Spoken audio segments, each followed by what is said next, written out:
Corinthians hoje tem banco de reservas, cara. Por mais que sejam alguns jogadores que não são jogadores dos sonhos, mas você tem um banco de reservas que dá pra você competir de igual pra igual qualquer equipe do futebol brasileiro. Tem times melhores, obviamente, mas dá pra você brigar. Não é aquela discrepância como era no começo de 2024. Então você fazendo manutenção do técnico, trazendo um reforço ou outro, dá sim pra pensar em alguma coisa maior. E agora sim, eu queria muito mandar um recado pra você, seu Marcos Braz, pra o senhor deixar de ser fantoche de torcida organizada do Flamengo.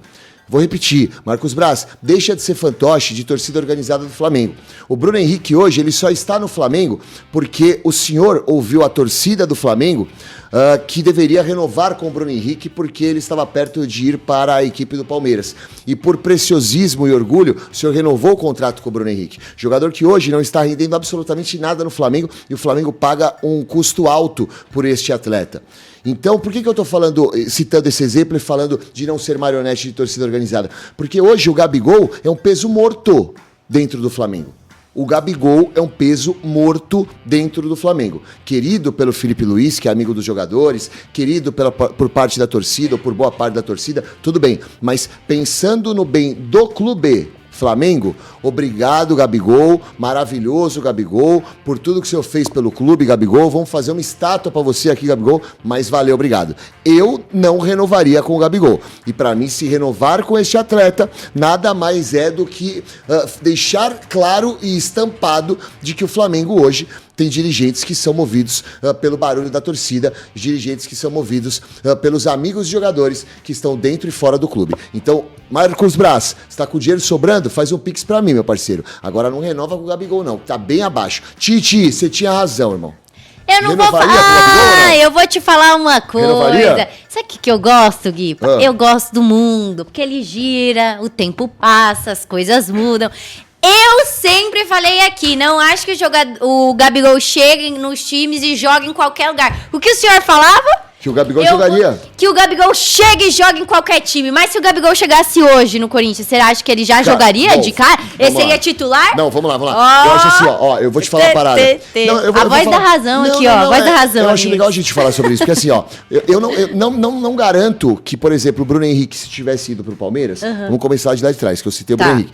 Se o Bruno Henrique tivesse ido pro Palmeiras, eu não garanto que ele não daria certo, mas também não garantia que ele daria certo. Mas seria um reforço de peso. Você trazer um Bruno Henrique, mesmo ele voltando de lesão, todo mundo imaginaria que seria um reforço de peso. Era algo a ser aplaudido. O Gabigol hoje não vive um bom momento no Flamengo, certo? Se ele chega no Corinthians hoje, na minha concepção, é um reforço de peso. Mas como assim, Gui? Eu vou explicar. Tudo nessa vida tem começo, meio e fim. Inclusive relacionamento. Pra mim, o relacionamento entre Flamengo e Gabigol acabou. Não existe mais espaço. Estão empurrando com a barriga? Total. Pra mim, não existe mais espaço hoje no Gabigol vestindo a camisa do Flamengo. Mas quem seria o 9 do Flamengo? Sem o Flamengo. Então, se você perde o Gabigol, se você deixa o Gabigol embora, você tem um valor altíssimo pra você trazer um reforço de ponta. E, cara, o Flamengo hoje é um clube, quer queira ou quer não, que muitos jogadores gostariam de jogar.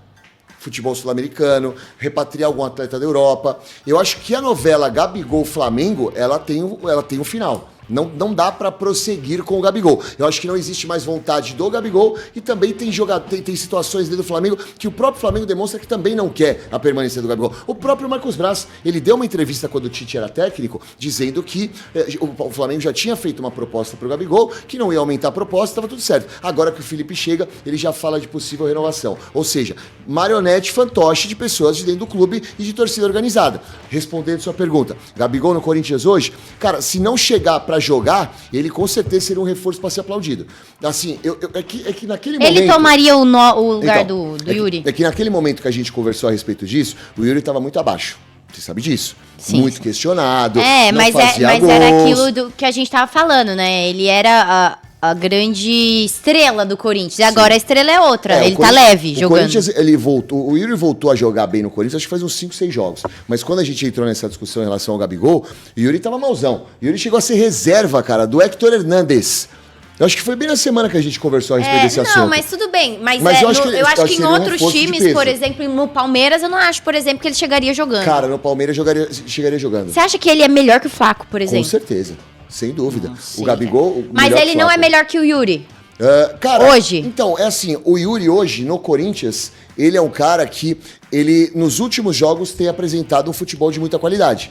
Então, assim, é muito difícil você, como treinador, receber um atleta como o Gabigol e simplesmente deixar de lado o Yuri Alberto, que vive um bom momento. Mas eu não vou fugir da sua pergunta. Se eu tivesse o Gabigol hoje no meu elenco, para começo de temporada, certo? Começo de temporada, eu colocaria o Gabigol de titular e o Yuri no banco. Sério? Colocaria. Ô, louco. Começo de temporada. Não agora. Vamos supor que o Gabigol chegasse no Corinthians agora. Tá. Reta final de Brasileiro. Não, aí não dá, né? Aí não, vai sentar um pouquinho e vai conversar. Agora, iniciando o trabalho, Gabigol e Yuri, eu colocaria o Gabigol de Quem que titular. o senhor contrataria? Você pode pegar quem que você quiser aí do futebol brasileiro. A sua prioridade pro Corinthians hoje. Corinthians? Pro começo, vamos supor, Corinthians ganha a Sul-Americana, Certo. tá na Série A ano que vem, Certo. sai da zona da degola e você tem uma graninha pra fazer uma contratação aqui, você pode contratar quem você quiser do cenário brasileiro. Quem Certo. você chamaria? Cara, eu acho que o Corinthians precisa de 3 bons reforços. Zaga. Então, um zagueiro de qualidade para jogar junto com o Ramalho. Eu acho que o Corinthians precisa hoje de um jogador de criatividade fazendo uma função de segundo volante, como por exemplo o Gerson. Eu acho que o Gerson hoje com o Rodrigo Garro cairia como uma luva. Senhora. Eu nem quero a Rascaeta, tá? Nem o De La Cruz. Não, Rascaeta tá abaixo Cara, também. então, mas eu não, assim, pra mim hoje o Garro joga mais com a Rascaeta. Vou repetir, tá? Pra vocês fazerem esse corte. Hoje, se eu tô no paro ímpar, Rodrigo Garro ou Rascaeta, sem sombra de dúvidas, Rodrigo Garro. Mas não entro nem na discussão. Enfim, eu gosto de polemizar. Por quê? Né? Porque o Garro joga mais hoje que o Arrascaeta. O que o Garro tem apresentado no Corinthians hoje é muito superior ao que o Arrascaeta tem apresentado. De La Cruz, então, canela de vidro. Também é outro cara que eu não queria. Toda hora se machuca, levantar a mão e fica com gripe. E ele é bom, né? Só que tem essa questão aí que... Se machuca toda hora. Nunca vi. Então eu contrataria um zagueiro, como eu disse. Traria um segundo volante como o Gerson, mas tem uma posição no Corinthians que eu acho que o Corinthians é muito carente e sempre teve bons jogadores nessa função, que é a função de lateral esquerdo. O Bidu é um jogador muito esforçado, mas, na minha opinião, não se ganha competição grande com o Bidu. Você entendeu? Acho que é um reserva interessante pro Corinthians. Um Guilherme Arana, por exemplo, repatriar um cara como esse, seria incrível. 3 reforços de ponta nessas posições, o Corinthians vai.